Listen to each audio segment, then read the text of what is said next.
Walk of shame करा था मैंने वॉक ऑफ शेम करा था मैंने वॉक ऑफ शेम मैंने इसलिए करा था क्योंकि मैंने कहीं ना कहीं शो के खिलाफ ये चीज़ बोल दी थी कि शो बहुत ज़्यादा बायस्ड है। क्या ये कपल शो का फॉर्मेट है, क्या ये नाचने का शो है। जब ये शो शुरू हुआ था तो एक चीज़ मैं बोलना चाहूँगा कि बायसनेस और अनफेयर में ना बहुत डिफरेंस होता है। मुझे वो फॉर्मेट नहीं पसंद था जो मुझे दिख रहा था उस टाइम पे। मैंने जो फील करा, मैंने वो सब लोगों के सामने कॉल आउट करा वो चीज़। तो अनुराग ये जानना चाहेंगे, बिग बॉस ने डे 1 पर ही बोल दिया था कि मैं बायस रहने वाला हूँ towards people who contribute for my show. So जब आपकी कंट्रीब्यूशन की मैं बात करूँ तो आपका कंट्रीब्यूशन इतना नहीं रहा है शो के लिए to according to the audience. तो इसको आप कैसे क्या कहना चाहोगे इसके बारे में आप? जब ये शो शुरू हुआ था तो एक चीज़ मैं बोलना चाहूँगा कि बायसनेस और अनफेयर में ना बहुत डिफरेंस होता है।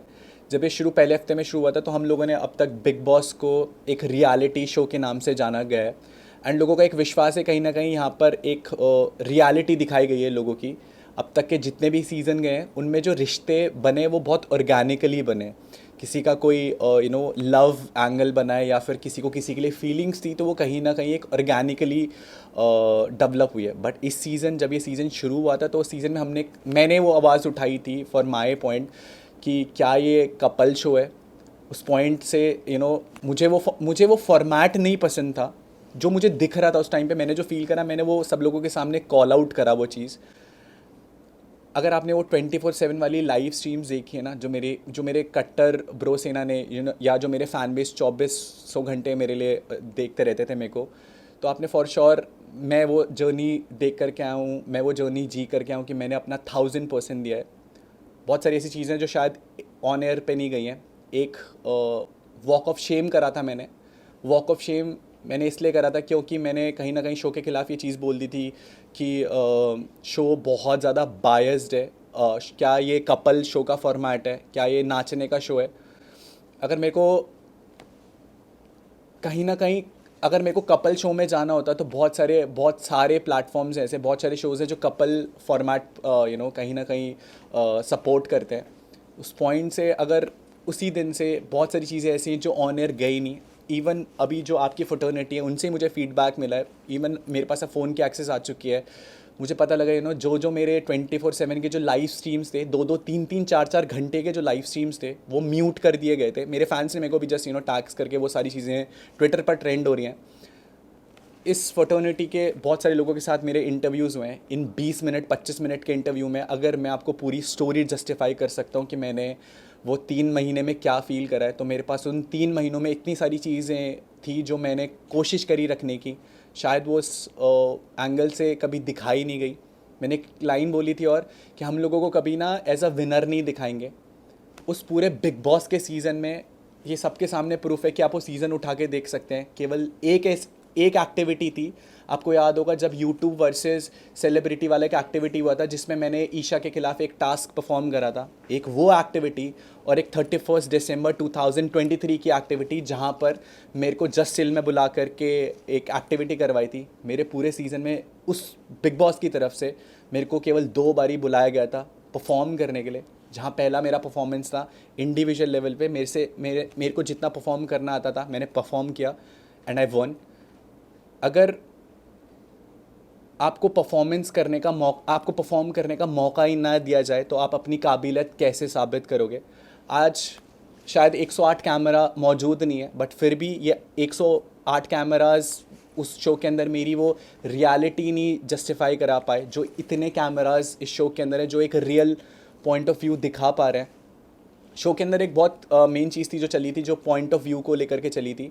आज की डेट पे सब लोग इस चीज़ को एग्री करेंगे यार कि शो कहीं ना कहीं बायस था। शो ने कहीं ना कहीं उन्हीं लोगों का मुशायरा कराया, उन लोगों के लिए स्टैंड अप करवाया, उन लोगों के लिए डांस परफॉर्मेंस करवाया, उन लोगों के लिए कहीं ना कहीं चीज़ें करवाई जो लोग उनके फेवरेट थे। मुझे था कि मैं वीक 1 से किसी का फेवरेट नहीं था। एंड मैंने किसी की डिसरिस्पेक्ट नहीं करी है। मैंने हमेशा उन चीज़ों के लिए आवाज़ उठाई है जो मुझे गलत लगी हैं।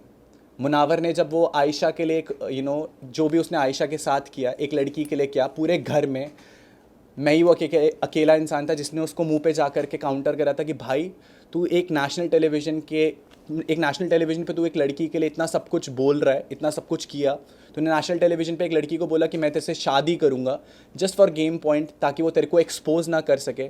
आयशा हम सबको पता है जब शो पर आई थी तो उसका कहीं ना कहीं एक पॉइंट ऑफ व्यू था कि मैं मुनावर को एक्सपोज करूंगी। आर्काइव रूम में जो बातें भी वो हमें नहीं, एज अ घर वाले हमें नहीं पता लगी कि वो आर्काइव रूम में क्या बातें थी। बात कर देते हैं बायसनेस की, तो बायसनेस फिर भी जस्टिफाइड है, बट जहाँ अनफेयर आ जाती है, मेरे पास सेट एग्जांपल्स हैं कि वो क्या क्या हुआ है शो में। आपको याद होगा मेरा एक कन्फेशन रूम में एक डिस्कशन हुआ था बिग बॉस के साथ। वो डिस्कशन पूरे घर वालों को चौक में बिठा करके दिखाया गया था, बट क्या आज तक मनारा का जो कन्फेशन रूम में डिस्कशन था बिग बॉस को लेकर के गेम पॉइंट ऑफ व्यू से, वो आप सब लोगों को दिखाया गया है?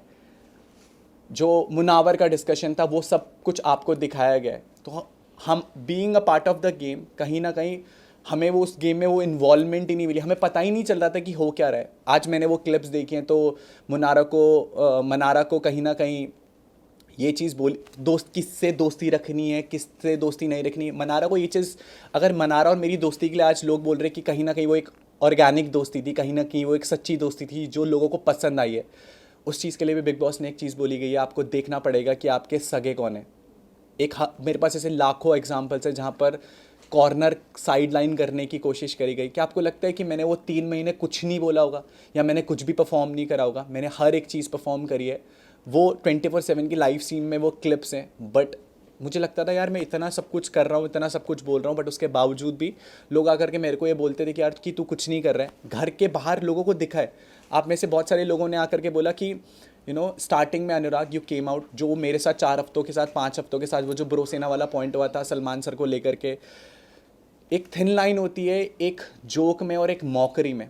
मैं उस शो पर जब पहुंचा था ना, तो मुझे उस शो ने बाबू भैया, मेरा असली नाम अनुराग डोवाल है, बट मुझे उस शो ने बाबू भैया नहीं बनाया था, मुझे मेरी ब्रो सेना ने, मेरी कम्युनिटी ने मुझे वहाँ तक पहुँचाया था। और मुझे अगर उस प्लेटफॉर्म पे ये लगा कि वो मॉकरी हो रही है, तो मैंने बहुत रिस्पेक्टफुली ये चीज़ सबके सामने रखी कि बिग बॉस प्लीज़, आपको गेम के रिगार्डिंग कोई भी फीडबैक देना है वो आप मुझे दे सकते हैं, बट अगर आप मेरी ब्रो सेना को लेकर के उनकी मॉकरी करेंगे तो वो मुझे बहुत हम्बली नहीं पसंद। और मैंने हाथ जोड़ करके ये कन्फेशन रूम में बोला भी था बिग बॉस को, बट उसके बावजूद व्हाट आई फील लाइक कि बायसनेस में और फेवरेटिज्म में और अनफेयर होने में एक बहुत बड़ा डिफरेंस था, जिसके कारण जो ये मैं आज अगर आपके सामने इंटरव्यू दे रहा हूँ ना, मैं इतना डंकी की चोट पे बोल सकता हूँ कि जनता इतना प्यार करती है कि कभी बिग बॉस को ये पता था कि मैं कभी उससे बाहर नहीं आने वाला हूँ।